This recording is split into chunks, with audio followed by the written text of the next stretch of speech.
Good morning all of you. कैसे हैं आप लोग। आज पुनः आप लोग के लिए एक नए टॉपिक लेके हाजिर हैं अपने यूट्यूब चैनल के स्टडी सर्कल पर। और आप लोग इस टॉपिक को पढ़ेंगे। 11th में पढ़ना होता है ये टॉपिक, एंगल ऑफ रिपोज। पीछे मैंने पढ़ाया था एंगल ऑफ फ्रिक्शन। आज का टॉपिक है एंगल ऑफ रिपोज, विराम कोण। विराम कोण क्या होता है इसके बारे में जानिए। तो देखिए ये जो है सरफेस, अभी हम एक पिक्चर बनाए हुए हैं। ये पिक्चर, ये क्षैतिज तल है। ये तल ए भी क्या है, क्षैतिज तल है। और ए सी आनत तल है, इंक्लाइंड सरफेस है। आनत तल या नत समतल, नत समतल बोलिए, आनत तल बोलिए, इंक्लाइंड सरफेस बोलिए, ये है। ए भी क्या है, क्षैतिज तल है। एसी क्या है, नत समतल है। ए बी और एसी के बीच ये कोण जो है ना, इस कोण का एक मैक्सिमम क्रिटिकल वैल्यू होता है। वो वैल्यू से अगर थोड़ा सा भी ऊपर हो जाए, अगर इस वैल्यू को हम कहते हैं जो ये एक लिमिट पर है, इस लिमिट से थोड़ा सा भी ऊपर होगा ना तो ये वस्तु नीचे की ओर ऑटोमेटिक फिसलने लगेगी। ये वस्तु नीचे की ओर फिसलने लगेगी। अगर वो एंगल से कम जब तक रहेगा तब तक ये वस्तु इस पर स्थिर रहेगा। अगर वस्तु नीचे की ओर फिसलता है, ऐसी स्थिति में इस पर जो बल लगेगा, घर्षण किस तरफ लगेगा, मेरे हाथ के डायरेक्शन में, ए से सी की ओर F। और कहना यह है जो फिसलेगा तभी जब mg sin लैम्डा का मान बड़ा हो जाएगा f से। अब f जब तक mg sin लैम्डा के इक्वल टू में रहेगा तब तक वो फिसलेगा नहीं। तो कहते क्या है, ये जान लीजिए आप लोग, क्षैतिज तल और नत समतल के बीच का वह कोण या कोण का वह अधिकतम मान जिससे थोड़ा सा भी बढ़ाने पर वस्तु, उस पर रखी वस्तु स्वतः फिसलने की स्थिति में आ जाता है या फिसलने लगता है, क्या कहलाता है, एंगल ऑफ रिपोज कहलाता है। तो डेफिनेशन थोड़ा लिख लीजिए आप लोग अच्छी तरह से। देखिए लिख रहे हैं तो, क्षैतिज तल एवं नत समतल या आनत तल के बीच का वह चरम कोण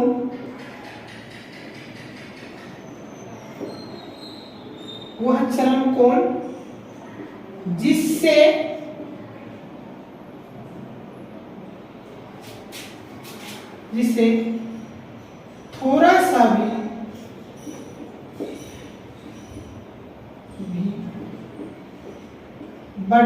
पर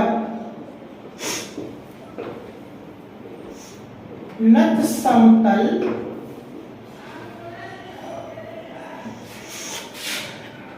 पर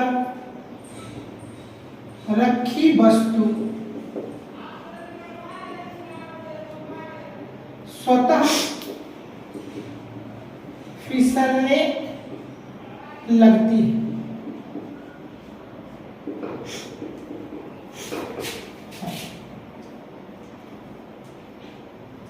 क्षैतिज तल एवं नत समतल या आनत तल के बीच का वह चरम कोण जिससे थोड़ा सा भी बढ़ाने पर नत समतल पर रखी वस्तु फिसलने लगती है। इसी चरम कोण, इसी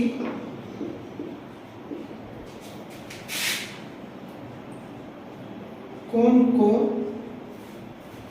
एंगल ऑफ रिपोज कहते हैं।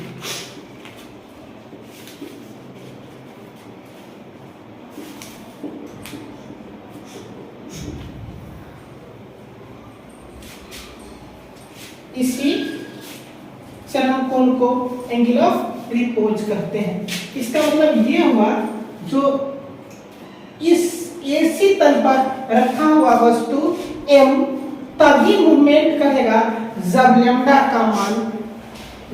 का मान अगर suppose that 30 degree angle of repose है 31 हो जाए, 30 दशमलव समथिंग हो जाए, तब ये कार गति कर सकता है, नहीं तो नहीं फिसलेगा। और ऐसी स्थिति में एंगल ऑफ रिपोज की स्थिति में एंगल ऑफ रिपोज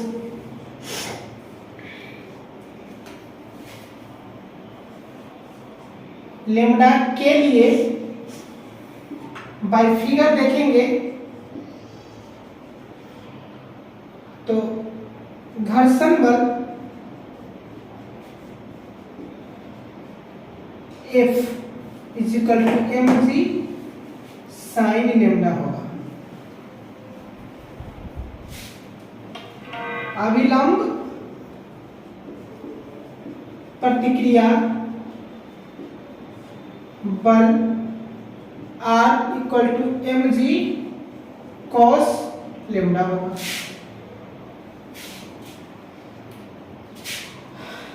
चूंकि आप फार्मूला से पढ़ के आ चुके हैं, F बराबर म्यू आर, जहां म्यू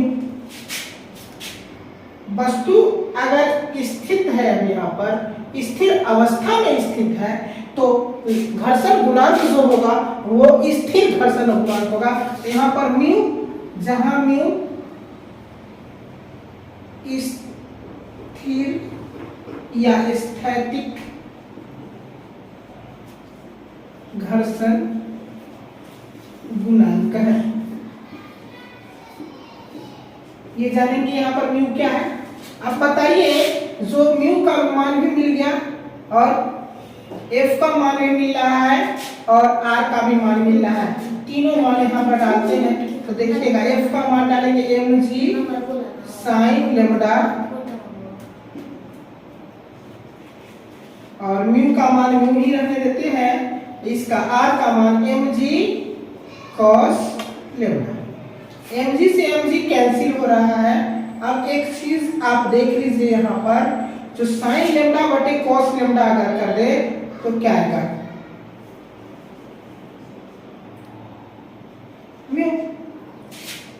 साइन लेम्डा बटे cos लेम्डा बराबर म्यू होगा और साइन लेम्डा बटे cos लेम्डा का वैल्यू होता है tan lambda, tan lambda equal to mu. That is lambda अगर निकालना होगा तो हम लिखेंगे tan इनवर्स म्यू। इस प्रकार एंगल ऑफ रिपोज का वैल्यू भी निकल जाएगा। स्पष्ट दिख रहा है आप लोग को। और आपने जाना अभी angle of repose. Angle of repose के सिचुएशन में घर्षण बल का मान mg sin लेम्डा हुआ है, अविलंब प्रतिक्रिया बल का मान mg cos लेम्डा हुआ है और F बराबर म्यू आर फार्मूला पीछे आप पढ़ के आ चुके हैं।